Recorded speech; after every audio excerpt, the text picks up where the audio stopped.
Welcome to The Terrible Take, a mini podcast telling Steelers Nation what's on our mind. I'm Dave Bryan. Hi, I'm Melanie Friedlander, and welcome to My Terrible Take, coming at you every Sunday courtesy of Steelers Depot. This week, we take a look at the Steelers' sixth-round draft pick, Miami defensive end Quincy Roche, who plans to transition to linebacker in Pittsburgh. After playing 3 seasons at Temple and graduating with a degree in communications, he transferred to the University of Miami for his final year of eligibility to improve his draft stock.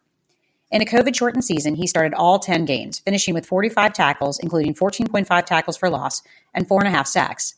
He was tied for the lead in the ACC with 3 forced fumbles and also came away with 2 fumble recoveries. All in all, a very successful senior campaign. Throughout his NCAA career, Roche avoided major injury and comes to the Steelers with a clean bill of health. He has faced health challenges in the past, however. In interviews with the Baltimore Sun and others last year, the Owens Mills, Maryland native talked about the struggles of growing up with Tourette syndrome, which he has learned to deal with over the years. As he explained to Dave Talbot of NFL Draft Diamonds, quote, "You may not see the struggles I have right now, but when I was in elementary school sitting in class and doing things that were not in my control, it was rough, because kids are rough. And if you have a child, you know how rough kids can be. So I have had times that I was embarrassed, and this is something I had to work on to conquer," unquote. Here's some info from the Mayo Clinic website. Tourette syndrome is a disorder that involves repetitive movements or unwanted sounds or tics that can't be easily controlled. For instance, motor tics like eye blinking, shoulder shrugging, or head jerking, and vocal tics like grunting, coughing, or clearing the throat repetitively. Tics are not caused by the use of a substance or other medical condition.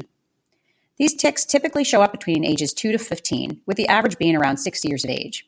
Males are about 3 to 4 times more likely than females to develop Tourette syndrome.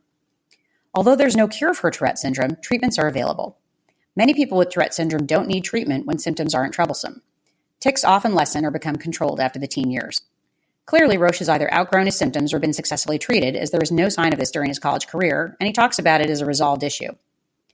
As a young man, the NFL rookie also will likely serve as an advocate for mental health and certainly a role model for young athletes who face similar obstacles on the path to becoming a professional athlete. I, for one, am looking forward to seeing the athleticism and the conviction that Quincy Roche will bring to Pittsburgh. That's my terrible take. Thanks for listening, and please follow me on Twitter @GirlSurgeon. Be sure to follow us at SteelersDepot.com and check out episodes of The Terrible Take every weekday at 5 p.m. Eastern Time. And check out The Terrible Podcast with myself and Alex Kozora every Tuesday and Friday.